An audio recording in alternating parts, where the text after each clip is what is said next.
Good morning, all.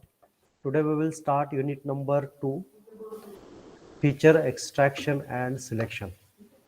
So, as we discussed in previous unit that in artificial intelligence and machine learning, we play with the data. We develop certain algorithms, models in order to do some predictions. Again, while playing with the data, there are so many input parameters will be there, and based on those input parameters we need to draw some important extractions, so they are called as features. And when you have so many features, we need to select the most appropriate one. Okay, so that part we will be discussing in unit number 2. Again, this particular unit will take around 8 hours. Again, it is divided into two subunits: feature extraction. In that, we will see statistical features, principal component analysis, and in case of feature selection, once you extract number of features, how to select a best or most appropriate features. Then in that case, we will see ranking, decision tree, and other relevant techniques. So, first of all, we will try to understand what is feature extraction. So, when you look at the definition of feature extraction, then you can see that it is a process of dimensionality reduction by which an initial set of raw data is reduced to more manageable groups for processing. So, when you take a particular set of data, so it consists of so many input dimensions or the features. For example, in case of COVID, you may have a fever, you may have a cough, you may have a headache, and so many other parameters would be there. But some of those parameters are related to other disease as well. For example, viral fever. So, what needs to be done based on these input parameters? We need to extract the most relevant parameter which can say that this particular is a COVID, right? So this is the feature extraction, and in other words, or there is also other definition, that feature extraction refers to the process of transforming raw data into numerical feature that can be processed while preserving the information in the original data set. Okay, so sometime we know that while sending a big data file or uh, files from your computer through email, so what you do, you compress all those files and then you attach those files to your email and then you send it. So when you compress it, the size of the file reduces, but whatever information is there in each and every file, it will remain as it is. And when you send, and the other person, when he downloads actually the compressed file, and then he extract the file. And when he downloads, so whatever you send and whatever he extracted, all the information will be same. So this is the approach where you need to process the data in such a way that whatever original information will be there, it will remain as it is. For example, suppose there are two axes, x1 that expresses in terms of centimeter, and second axis, let's say x2, that is in inches, and the data points you can see. So basically in this case there are two axes, means there are two dimension. X1 is one dimension and x2 is second dimension. So in this case we can see there are two directions and two axes are there. So suppose the same data can be seen from this direction as well. So when we see the data from the another plane, then what we can see? We can see only a straight line, right? So again, we will go for the third direction. This is another direction. And when you look at from this particular direction, again, you will see another straight line, which will start from here and somewhere it will end here. So again, you will see a straight line here. So in principal component analysis, or what we can say in feature extraction, whatever a data set will be there based on the number of dimensionality or features, we just look at the data set from a third orientation or fourth orientation, so that it will be a simplified version of the data set. So what we do in this case, in order to simplify the things, we take another dimension or direction. Through that we will see that towards the data. And when you present the data, then whatever x1, x2, x3 variables would be there. This is x1, x2, x3 would be there. They will be transformed to some other feature, z1, z2 up to zm. And finally, you will see a straight line. So what we see here, initially there were two directions or two dimensions, and for that we saw the data set. Then in order to reduce the size or simplify the data set, we just look at the data set from the another direction. And in order to simplify that, we just transfer the variables from x1, x2, x3 to z1, z2, z3. And when you compress the data or simplify that data, you will see only one direction or only one dimension. So this is how we can reduce a 2D data set to 1D data set. And we know that when we simplify in this way, then ultimately we are simplifying the problem, or we are compressing the information. And when you compress the information from 2D to 1D, whatever information or whatever features would be there inside the data, it will remain as it is. So this is one example of feature extraction. Again, similarly, if you look at the data set from a third direction, again in this case also you will see a small straight line, and let's say the features could be of xi1, right? So again, whatever another straight line you will be getting, that will be also a way of compression. So it is up to you that how to compress the data, how to reduce the dimensions of the data in order to maintain the original information in the data set. At the same time, compression should also take place. Again, we will see, because there are three dimensions, x1, x2 and x3. Now when we look at from one direction, you will see how the data is spread in three dimensions. Now if you look at the same data set from another angle, then in that case again you can see the x-axis is shifted from one location to another, and similarly for x2 and x3. So data set is same, but the way we are looking towards the data is different. So now we are looking from different direction, and in this case the data looks like a straight line. Previously it was looking like a scattered form. Now it is looking like a straight line. Again, for this x1, x2, x3, this is three-dimensional problem.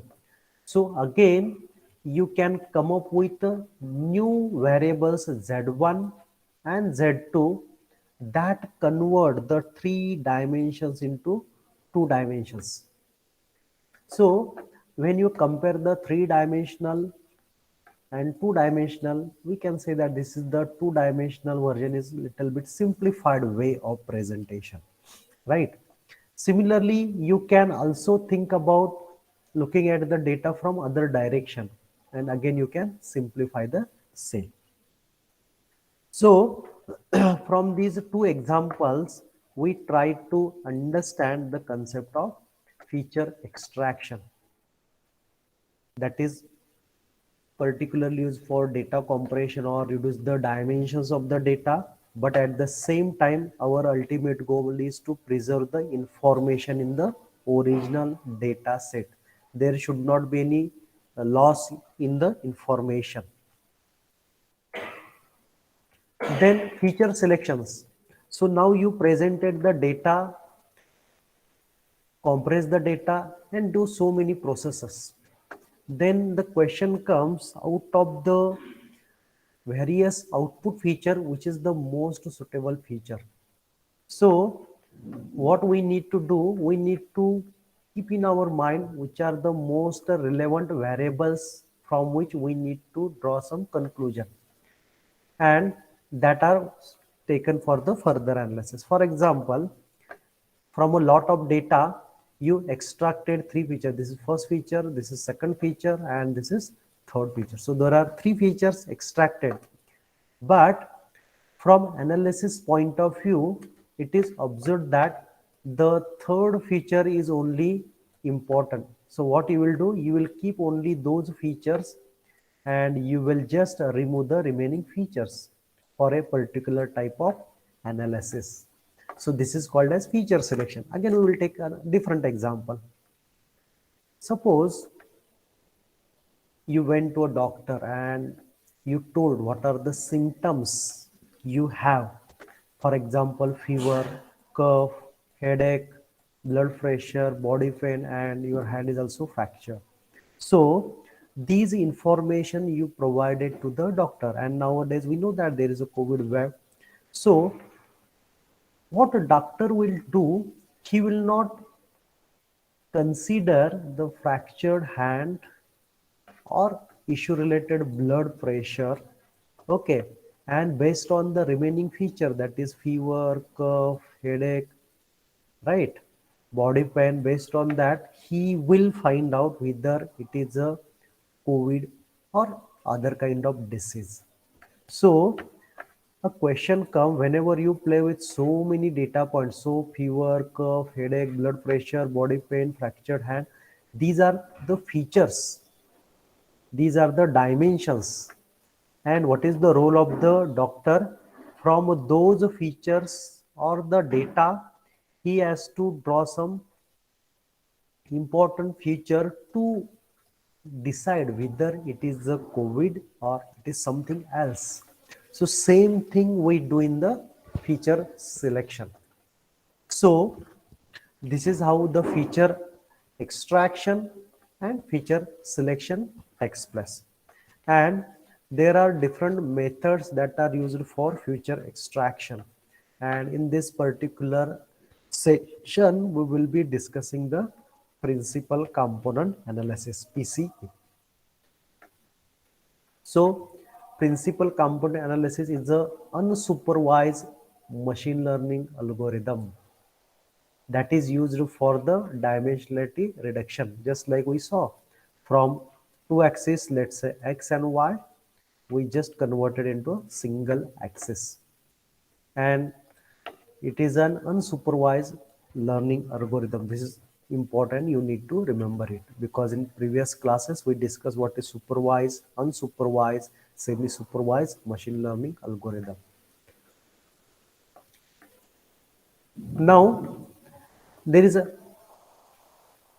definition of principal component as well, and it is a statistical process of transforming a number of correlated variable into a number of uncorrelated variables. So when you look at the definition, you may feel that it is quite difficult. Okay, so I will tell you. Suppose there are data points, and this is x direction, this is y direction. For the given data set, you fit a straight line. So when we fit a straight line for the data set, you can see that there is a good correlation between x and y. So as x increases, y also increases. So it is a good correlation that we can see. And this is the first part of the definition of principal component analysis. That is, it uses statistical process. So this is the way of statistic process that transforms a number of possibly correlated variables. So x and y here are correlated variables into a small number of uncorrelated variables. So when you look at the data from other direction, then as we discuss, we may see a straight line here. So let's say this is the principal component 1, because there is a correlation between x and y, and we just saw from other direction, and let's say that dimension, let's say z1. Again, we saw the same data from another direction, let's say this particular direction.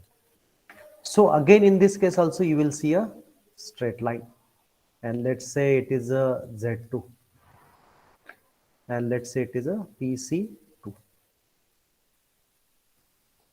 So initially in original data, sorry, okay, I just deleted. So initially what we saw, x and y has a proper correlation, and then we converted it to a two types. First one is z1 and second one is z2, and the condition in this case is that there should not be any correlation between z1 and z2. That part is very important, and in numerical and statistical method course, especially unit number 5, we saw that when there is a correlation between x and y, just like as x increases, y also increases. So from that we extracted, or we reduces the dimensions PC1 as a Z1 and principal component 2 as Z2. And the condition is that there should not be any correlation between Z1 and Z2. So this is the definition and meaning of principal component analysis. Now, whatever new dimensions Z1 and Z2 we received, these new transform features are called as principal component, as I mentioned. Now, this particular method is very popular and is used for exploratory data analysis and predictive modeling. So, when you fit a straight line for the data set of y and x, and suppose data set are spread here, and you can find out what would be the value of y for a corresponding value of x. So for corresponding value of x, you can find out what is the value of y. So in this case, we are predicting with the model. Then it is a technique to draw strong pattern from the given data set by reducing the variances. Okay, so that pattern recognition is very important. What kind of pattern it is showing? In this case, linear relationship, right? So this is a pattern observed. Now, the concept of principal component analysis uses some mathematical, or especially I would say statistical concept. For example, you should have basic understanding of variance. Again, you should have understanding about covariance. Again, eigenvalues and eigen, it is not factor, it is a vector, sorry. So you should have understanding about the meaning of variance. So in previous semester we discussed that if this is the mean and this is the spread of the data, then how the data is spread around the mean, that we express as a standard deviation and variance. And in case of covariance, we just find out the how strongly the values of x and y are correlated with each other. So this particular concept is essential, and again we already discussed eigenvalues and eigenvector in upcoming slides. Again, when we talk about principal component analysis, we need to understand certain terminologies. For example, whenever I say dimensions or dimensionality, it is related to number of features or variables. For example, y and x are the two dimensions, or these are the two variables, or these are the two features, right? Then correlation, we already discussed. It signifies that how strongly two variables are related to each other. And we already know that if from the correlation, if the correlation coefficient is very close to +1 or -1, we say that there is a strong correlation between the variables. And when it is -1, then we can say that variables are inversely proportional to each other. And when we get +1, then we say that the variables are directly proportional to each other. So if you get a straight line like this, then it is positively correlated, and if we get a line like this, then we say that it is negatively correlated. Then orthogonal, suppose data is spread just like anything, and it is very difficult to fit a straight line or a second degree parabola or any kind of fit. It is very difficult to do it. Then we can say that there is no correlation. Then eigenvector, if there is a square matrix M and a non-zero vector V is given to you, then V will be eigenvector if AV is a scalar multiple of V. So if this condition is satisfied, then you can say that a vector V is there, or V will be your eigenvector. Then covariance matrix is a matrix containing the covariance between a pair of variables, right? So that pair of variable is very important. Now, many a times you will face a difficulty in understanding these concepts. Okay, some of those concepts we already studied in previous semester, and again in mathematics you already studied the eigenvector and covariance matrix. So when we solve the problem, you will understand the actual meaning and how it is calculated. So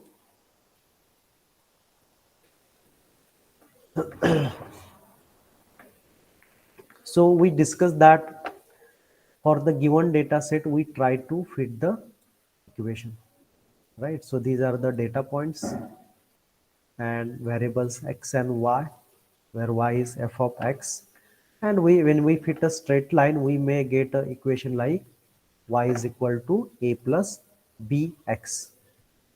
And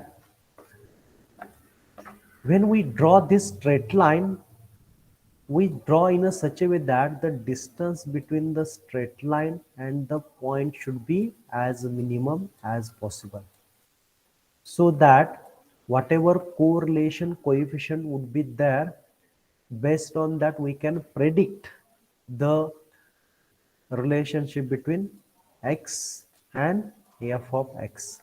So if this relationship or the correlation coefficient is very close to +1 or -1, we say that there is a strong relationship between x and f of x. Now based on that, we can say that if the data is scattered like this, then we cannot fit a straight line or a second degree parabola, something like that. And whatever correlation coefficient would be there, it will be close to 0. So we say that there is no correlation. Again, in this particular example, we can see that we can fit a straight line for this data set, and as x increases, y also increases. So the value of correlation coefficient in this case will be close to +1. So we call it as a positive correlation. Now in this case also we can fit a straight line, and that straight line passes from almost all data points. So when x increases, y decreases, and that's why the correlation coefficient would be close to -1, and that's why they are called as negative correlation. So if you get either positive correlation or negative correlation, so we say that there is a strong correlation between x and y. But if you get a scattered plot, then in that case we say that there is no correlation.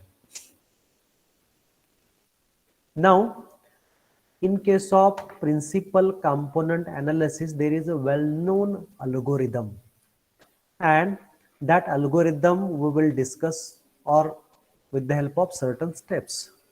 So first step is you should get the data. So we know that principal component analysis is a machine learning algorithm, and in machine learning data is very important. So first step is to get the data. So that data could be the data that we discussed in previous slide, the failure time, or the data could be images of a person from different angles. That could be a data. So such data would be input for you. Then once you get the data, then you need to compute the mean for that data, and we know that mean is denoted by mu. Then in third step, we subtract mean from the given data. Suppose there are 4 data points, 1, 2, 3, 4. Then first of all we calculate mean, and from each and every data we subtract mu from it. This is next step. Then you need to calculate the covariance matrix. Then we calculate eigenvector and eigenvalues for the covariance matrix. Then choosing the components and forming a feature vector. So here feature vector formation is come into the picture, and then we will try to derive new data set. So these are the 7 steps that we need to follow in case of PCA algorithm, principal component analysis algorithm. So data collection, calculating mean, subtracting mean from the data, then preparing covariance matrix, then eigenvector, eigenvalues, then choosing component from the components and forming a feature vector and deriving a new data set. Now in order to understand all these steps, we will take one example and we will start solving the problem. So the data is given to you. So in the problem you can see there are certain values of, let's say, x and let's say y. And what is asked?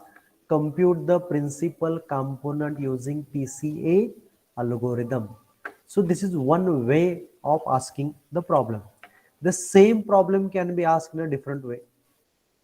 Consider two-dimensional patterns. So 2, 1, you can see here. 3, 5, you can see here. 4, 3, again 5, 6, 6, 7, 7, 8. And again you are asked compute the principal component using PCA algorithm. Again it may be asked in a different way as well. Okay, and the ultimate goal is to compute the principal component. Okay, again I will repeat here. Principal component means when you plot the data, let's say this is x-axis, this is y-axis, and you hit a straight line. So this is the two-dimensional problem, and when you look at from the other direction, you can see the arrow. So you will get only a straight line. Let's say the dimension is, let's say, z1. So this is the principal component 1. Again if you look at from this direction, again you will see a straight line here. So let's say this is z2, this is principal component 2, and that principal component you have to compute. So this is the problem is. and here the data set is given to you. So step 1, get the data. So data is already given to you, so you can put the data either this particular form x1 21 x2 35 x3 43 and so on, or another way of presenting the data is x y as a matrix form. So you can use any approach. This is ultimately the getting the data and presenting. Second step is compute the mean vector. So data related to x is with you. Again, data of y is also with you. So for both the data, you can calculate the mean. So how many data points are there? 1, 2, 3, 4, 5, 6. So total 6 data points are there. So sum of all the values of x, 2 plus 3 plus 4 plus 5 plus 6 plus 7 divided by 6, you will get mean as 4.5. Similarly for y data set, so there are again 6 data points related to y. So take the sum of those data points, and when you take their sum, the mean is 5. So the same mean for x and mean for y can be represented in other form as well, and we can call this as a mu x as 4.5 as it is the mean of x values, and mu y is equal to 5, that is the mean for y values. So in second step, what we did, we compute the mean vector mu for both x and y, and whatever matrix we are getting, that is called as a mu. Then once you compute the mean, then next step is subtract mean from the given data. So again, look at this particular part only. Okay, so here we considered the first data point x1. The datas are 2 1, you can see here. So what we are doing, we are subtracting mean from x1. So the value of x is 2 minus its mean, so 2 minus 4.5. Again, the value of y is 1, and it is and its mean value, that is 5, is subtracted from it. And when you do this process, subtraction process, so 2 minus 4.5, the answer is minus 2.5, and 1 minus 5, answer is minus 4. So this is how you can calculate the subtracted value of, that is x1 minus mu. Similarly for second data point, so second data point is 3 5, and again in this case what we do, we use the same process, x2 minus mu. So for second data set, x is 3 and the mean value is 4.5. So 3 minus 4.5, you will get minus 1.5. Again for second data point, the value of y is 5. It is subtracted from the mean, and again 5 minus 5 will be 0. So this is how we subtract the mean from the data. So here 6 data points are there. So you can see there are 6 times we need to do subtraction one by one, and we need to calculate the another matrix. So you will get 6 matrices here. Once you get this new matrices, then you need to go to step number 4. Okay, again, whatever matrix you calculated in the step number 3, this can be presented in a different form. Simply, this is another form of presentation of the feature vectors. Then next step is calculate covariance matrix. So we discussed in previous course how to calculate the covariance matrix. So xi minus mu we calculated for all the data points. So 6 data points we already calculated xi minus mu, and here it is multiplied by xi minus mu its transpose. So we have 6 subtracted matrix, and we also need to multiply it by its transpose only, and whatever sum you will be getting you need to divide it by total number of data points, which is equal to 6. Now we will see one by one. So let's consider first extracted matrix. So here you can see mean vector, sorry. So minus 2.5 minus 4. So this is the matrix. When you take its transpose, so it will become in first column minus 2.5, in second column minus 4, and you need to take its multiplication. So upon taking its multiplication, you will get a 2 by 2 matrix, 6.25, 10, 10, 6. After simplification, you will get this particular matrix. So this is corresponding to matrix 1, and we call it as a M1. Similarly, for second data point, you need to calculate M2, so where x2 minus mu dash. So this is the matrix related to x2 minus mu, and its transpose is given here. And you need to take its product, and once you take its product, you will again get a matrix of 2 by 2. Similarly, for third data point, you need to calculate M3. Similarly, fourth point, M4, M5 for fifth, and M6 for sixth. So this is how what we did. We calculated M1, M2, M3, M4, M5, M6 for all these matrices. And again, for all the cases you get 2 by 2 matrix. Now you need to put all these values in our covariance matrix equation in order to get covariance matrix. So you can see here, this is the simplified way of the equation. Covariance matrix, let's say M is equal to 1 by 6. Why 1 by 6? Because N is 6 in our case, because we have 6 data points. And into bracket M1 plus M2 plus M3 up to M6.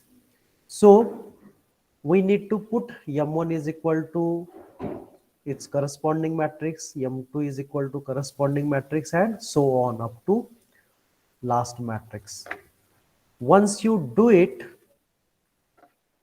you can easily simplify it, and upon simplification you will get covariance matrix M, and it is of 2 by 2. The first is 2.92, second element is 3.67, 3.67, and last one is 5.67. So the first element 2.92 is covariance of x and x. The second value is 3.67, it is the covariance between x and y. The third value is covariance between y and x. So we know that associative law, that is covariance of xy and covariance of yx should be same. So you can see the same values 3.67. And the last value is 5.67. It is related to covariance for y. So this is how we prepared covariance matrix by using this equation. Then once we get covariance matrix, then we need to calculate eigenvectors and eigenvalues of covariance matrix. So that would be done in step number 5. So let's say lambda is an eigenvector for the matrix M. So we just estimated matrix M and we assume that its eigenvalue is lambda. And that lambda would be eigenvalue if it is a solution of the characteristics equation m minus lambda I is equal to 0. So if we solve this particular equation and if we get answer as 0, then whatever lambda we will be taking, that will be your eigen value. So this is the determinant of the given equation. So M matrix we estimated in the previous step. So it is here minus lambda I, where I is identity matrix. When you multiply it by lambda, then diagonal elements will become lambda. And this matrix we have to subtract from the matrix M, and which would be equal to 0. So again, determinants are multiplied and you will get a new equation. Again, in order to convert into simplified equation, you need to take cross multiplication and you will get this equation. So 2.92 minus lambda multiplied by 5.67 minus lambda minus 3.67 multiplied by 3.67. Again, this equation can be simplified step by step, and upon simplification you will get lambda square minus 8.59 lambda plus 3.09 equal to 0. So this particular equation we will get. And there are different methods to solve this particular equation in order to calculate the value of lambda. So by using one of the method, we calculated the value of lambda. So there are two values we get for lambda, 8.22 and 0.38. So the first eigen value is 8.22 and second eigen value is 0.38. And here in this case, the second eigen value is smaller, very small as compared with lambda 1. So we will go ahead with eigenvalue number 1, that is lambda 1, that is 8.22. And once you get the final value of or required value of eigenvalue, then we will calculate the eigenvector, and for getting eigenvector we will use this equation. Mx is equal to lambda x, where M is covariance matrix, x is eigenvector and lambda is eigenvalue. So we estimated the covariance matrix. The eigenvector is of 2 by 2 and we call it as a x1 and x2. Lambda is eigenvalue, it is 8.22 and again x here. So this particular equation can be again solved. So the given equation can be simplified as 2.92 x1 plus 3.67 x2 is equal to 8.22 x1. So you will get first equation, and similarly by using the second row elements of matrix M, you will get second equation as 3.67 x1 plus 5.67 x2 is equal to 8.22 x2. And in this case, two equations, two unknowns, so simultaneous equation case. So upon simplification, you will get these two equations, and from that we can find out the relationship between x1 and x2. So x1 is equal to 0.69 x2 that we get, and therefore we can also prepare eigenvector by using either equation 1 or 2, and here you can get. So eigenvector is x1, x2.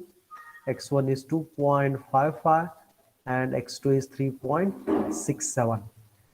And this eigenvector is nothing but principal component. So x1 is 2.55 and x2 is 3.67. So these are the principal components for the given data set. So this is how we try to calculate the principal components for the given data set. And finally, we project the data points onto the new subspace as you can see here. So here you can see this is X, this is corresponding Y. These are the data points which were given in the problem. So we plotted those data points and we draw a straight line, and for that we estimated two principal component x1 and x2, and x1 is equal to 0.69 x2, and this is the direction of projection. Now there is an extended problem which is based on previous data points. So what we did in previous case, we have values of x, we have values of y, and for these values we calculated the principal component, right? Now the next question is, use PCA algorithm to transform the pattern to 1. So to 1 is related to first value of x and corresponding value of y onto eigenvector in previous question. So the data points are known to us and you need to transform the pattern for first data point. So first data point is x is 2 and y is 1. So the given feature vector is 2 as it is mentioned in the question. Then in order to transform the pattern or to get the feature, we use this particular formula, transpose of eigenvector multiplied by feature vector minus mean vector. So feature vector is given. Previously we estimated mean vector for this data, and we already estimated the transpose eigenvector we already estimated, so we will take its transpose. So this is the transpose of eigenvector, feature vector corresponding to the data point given in the question, and mean vector we estimated previously. So upon simplification, you will get the transform value is minus 21.055. So this is how we apply principal component analysis in order to find out the feature. So briefly we will see once again the different steps involved in it so that you will come to know. Okay. So in order to extract the feature, we need to implement these 6 steps, and with example we will try to understand. So this is the question given to you, and in this question these are the values of x and these are the values of y that we assume. Then in step number 1 we just presented the data, given data, either this form or another form. Then for the values of x and y, we calculated its mean. So for x values, the mean is mu x 4.5, and for y, mean is 5. Then in step number 3, we subtracted mean from the given data. So for first data point, we got another matrix minus 2.54. For second data point, we subtracted the value from the mean. Similarly, we did for data point 3, 4, 5 and 6. So for each and every data point, we subtracted it from the mean. Then this is the another way of just presenting the data. Then in step number 4, we have to calculate covariance. we know that the equation of covariance is this. So the value of xi minus mu and its transpose, we need to take its multiplication.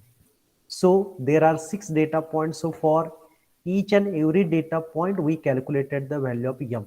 So first data point is matrix is minus 2.54. So corresponding m1 you can see here, we estimated.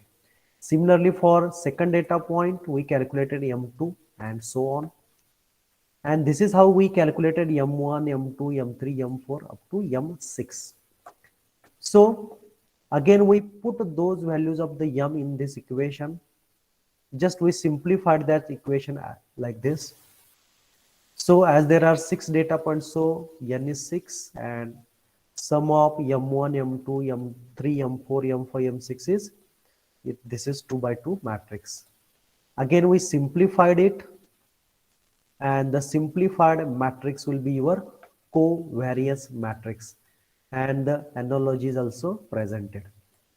Once you calculate the covariance matrix, next step is to calculate eigenvalue and eigenvector. So we assume lambda is the eigenvalue, and therefore the corresponding equation we considered, that is determinant of m minus lambda I is equal to 0. We use matrix m, value of lambda as unknown, and in identity matrix we simplified that equation, and when you simplify it, you will get one equation, lambda square minus 8.59 lambda plus 3.09 equal to 0. And when you simplify, you will get two eigenvalues, and out of which we select 8.22. So this will be the eigenvalue we are considering for calculating eigenvector. And in order to get eigenvector, we know this equation, mx minus lambda x, where m is covariance matrix, x is eigenvector, and lambda is eigenvalue. So m matrix is known to us, x is unknown matrix which is called as eigenvector, is equal to eigenvalue 8.22 multiplied by eigenvector. Then we can simplify that equation. So this particular equation can be simplified. So you will get two equations and two unknowns. So these are the simultaneous equations. So upon simplification, you will get x1 is equal to 0.69 x2,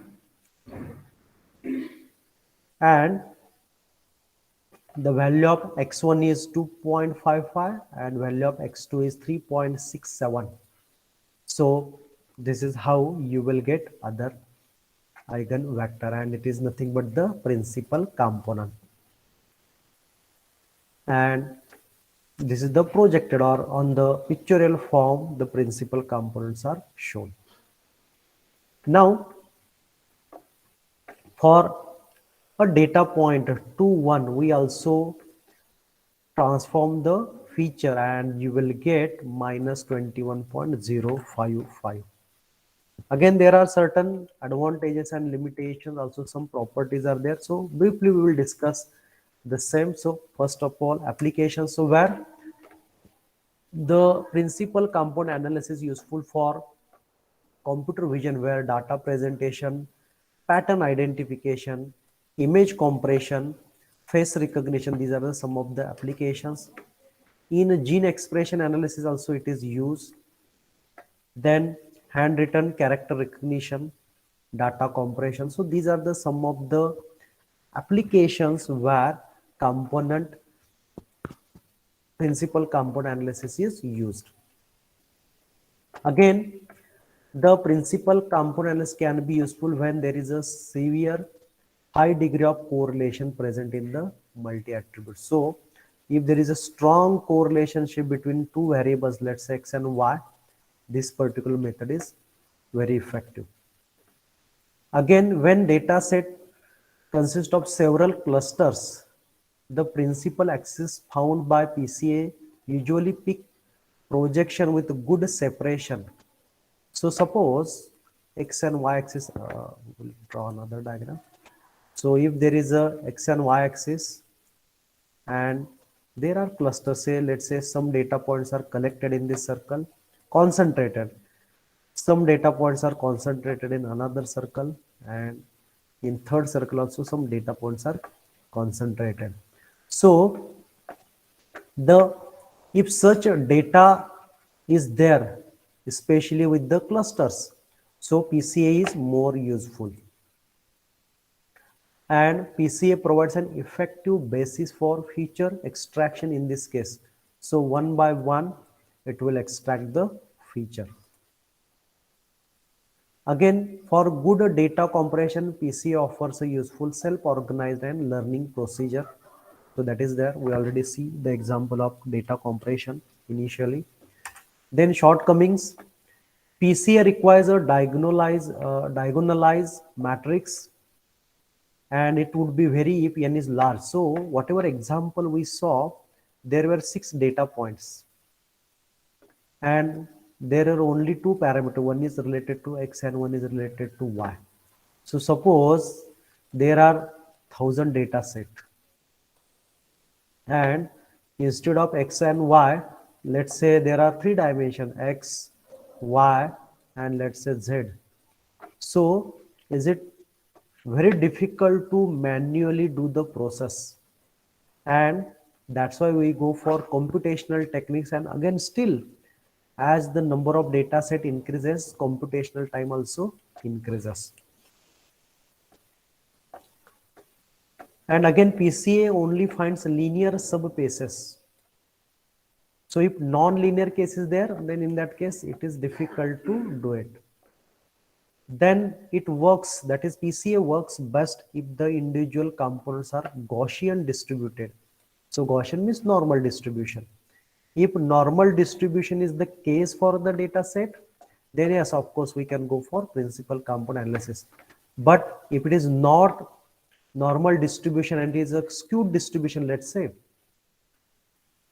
then in that case it's very difficult to go for principal component, or it is not effective.